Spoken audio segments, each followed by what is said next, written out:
J'aime Saint-Leu. Élection municipale 2026. Sébastien Meurant répond à le podcast qui traite toutes vos questions. Tranquillité de vie et toujours la sécurité. Autour des écoles et de la gare, quelles mesures en 100 jours? En 100 jours, donc 3 mois, un peu plus de 3 mois, ça nous place à l'été après mars. C'est tout de suite créer des groupes de quartier. Donc refaire ce qui a existé, ce qui a été supprimé pour avoir des Saint-Loupiens motivés pour l'intérêt de leur quartier, pour la vie autour des écoles, autour de la gare et avoir un relais avec la municipalité. C'est donc être au courant des projets de la ville.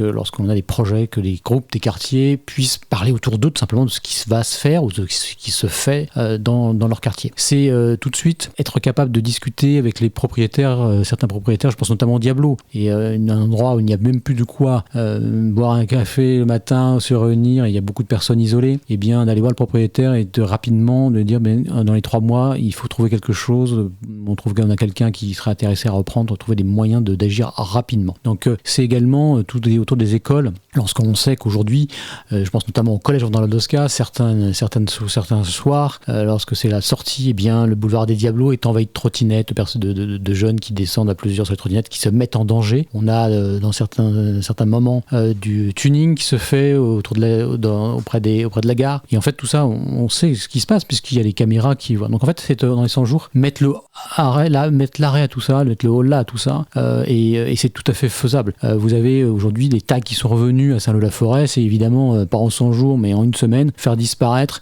tout ce qui est pollution visuelle, et c'est faire en sorte que les gens sentent le changement de municipalité, et c'est en fait quelque chose qui est assez simple à faire, il faut le vouloir. C'est une équipe engagée, donc c'est 33 personnes, et je dis 33 personnes, c'est qu'il y a la majorité, il y a également l'opposition qui peut avoir des bonnes idées, et lorsque l'opposition a des bonnes idées, ces idées seront reprises. Donc en 100 jours, c'est faire en sorte de passer d'une attitude sectaire, où on a un conseil qui n'a jamais tenu qu'à peine plus de 3 ans, et qui a explosé, et qui a des conseils municipaux qui ne peuvent pas se tenir parce qu'il n'y a pas le quorum, à un conseil municipal où tout le monde est respecté, où tout le monde est écouté, où effectivement les questions sont débattues en commission, et que toutes les bonnes remarques seront prises en compte. Donc en 100 jours, c'est vis-à-vis de la population, une écoute réelle, une action réelle au plus près des habitants, au plus près des écoles, au plus près de la gare, qui voit passer effectivement près de 4000 personnes par jour. Il y a sur le parking de la gare des personnes qui squattent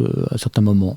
Donc là, faire en sorte que ces attitudes qui peuvent inquiéter des riverains, puisque c'est les remontées que j'ai, des bris de verre, ce genre de choses, des voitures qui stationnent illégalement, irrégulièrement, et bien qu'on puisse faire partir les voitures qui sont de manière irrégulière des semaines, voire des mois sur le parking. Et également, je pense que le gros morceau, ça sera la salle des fêtes qui sera livrée fin 2026 vraisemblablement, qui sera amenée à changer quand même la vie des riverains de l'autre côté, donc faire en sorte que cette salle des fêtes, l'utilisation de la salle des fêtes ne pose pas de problème de tranquillité publique aux habitants à proximité. Vous venez d'écouter le podcast J'aime Saint-Leu de Sébastien Meurant répond à Élection municipale 2026. Vos messages et questions 06 77 38 95 43, mais aussi par mail à contact@j'aimesaintleu.fr. Suivez-nous sur les réseaux sociaux et sur www.j'aimesaintleu.fr. Merci de votre écoute et à très vite pour un prochain épisode.